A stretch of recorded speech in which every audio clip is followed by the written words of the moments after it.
Halo guys, saya Rachel Kijal dari Kalva Indonesia, koordinator mau sharing tentang fight. Jadi fight itu apa sih? Jadi fight adalah berjuang. Apa yang kita harus perjuangkan dan siapa yang perlu kita perjuangkan. Jadi nomor satu adalah bagaimana kita berjuang untuk diri kita sendiri. Berjuang untuk diri sendiri adalah pertarungan yang ofensif dan defensif. Apa itu? Ketika kita melakukan defensif, kita harus ketahui bahwa kita punya batasan. Tahu kapan harus berkata tidak? Waktu dan energi adalah sumber daya yang terbatas. Jaga hal tersebut seperti tabunganmu. Habiskanlah energi secara terencana dan itu adalah keputusan Anda. Berjuang untuk diri sendiri juga harus bisa ofensif, yaitu menyerang. Jangan mentolerir dosa dalam hidup kamu. Serang secara agresif. Ambil tindakan untuk menyingkirkannya dari hidup Anda. Disinilah saudara-saudara seiman atau Kalva Leadership Team dapat membantu kamu. Dua orang dapat saling berhadapan dan menaklukkan di Pengkhotbah 4 ayat 12. Terkadang Anda mungkin membutuhkan mereka untuk melakukan semua pertempuran. Tetapi sebagian besar waktu kita juga mau bertempur bersama dengan teman-teman satu komunitas kita. Oke, jadi jika kita tidak belajar mempertahankan waktu dan energi kita akan kehabisan tenaga. Jika kita tidak belajar menyerang dosa kita akan kalah.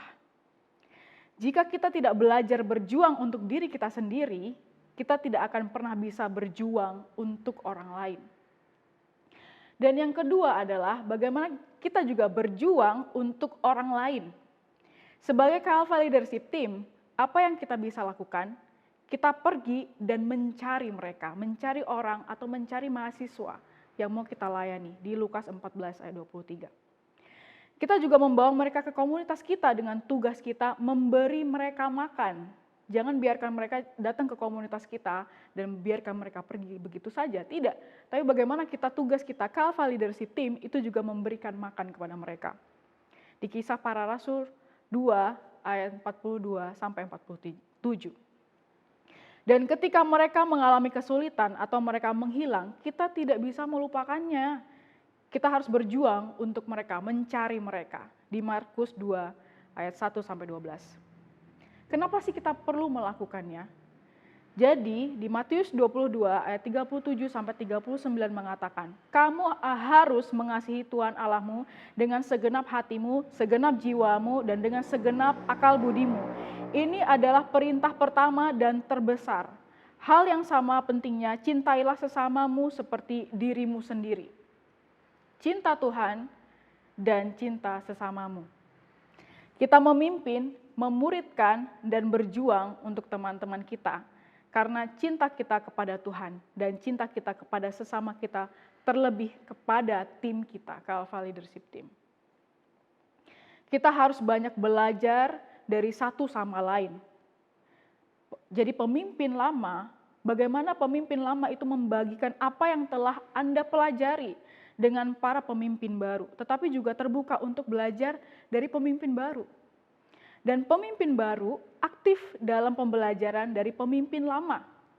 Ajukan pertanyaan, tetapi jangan takut untuk membagikan ide kepada mereka. Jangan takut menjadi pemimpin, itu lebih penting. Jadi misi ini terlalu besar. Indonesia itu terlalu besar, harus menjangkau banyak orang, 250-an juta. Misi ini terlalu besar kalau kita melakukannya sendiri. Misi ini terlalu besar untuk kita tidak saling membantu. Ayo berjuang bersama.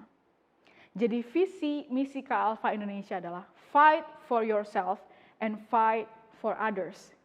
Fight for yourself itu adalah bagaimana teman-teman komit dengan Kalva Leadership Team Komsel setiap minggunya, bertemu, fellowship, belajar Alkitab bersama, berdoa bersama, dan bagaimana teman-teman juga mau fight for others. Setiap leader harus punya 2 orang yang dimuridkan. Nggak hanya pemimpin director aja yang punya murid, tetapi tim juga, member-member tim itu juga harus punya murid. Yang believer atau unbeliever, orang yang percaya atau yang belum percaya untuk dimuridkan. So dari mana Anda bisa dapat murid?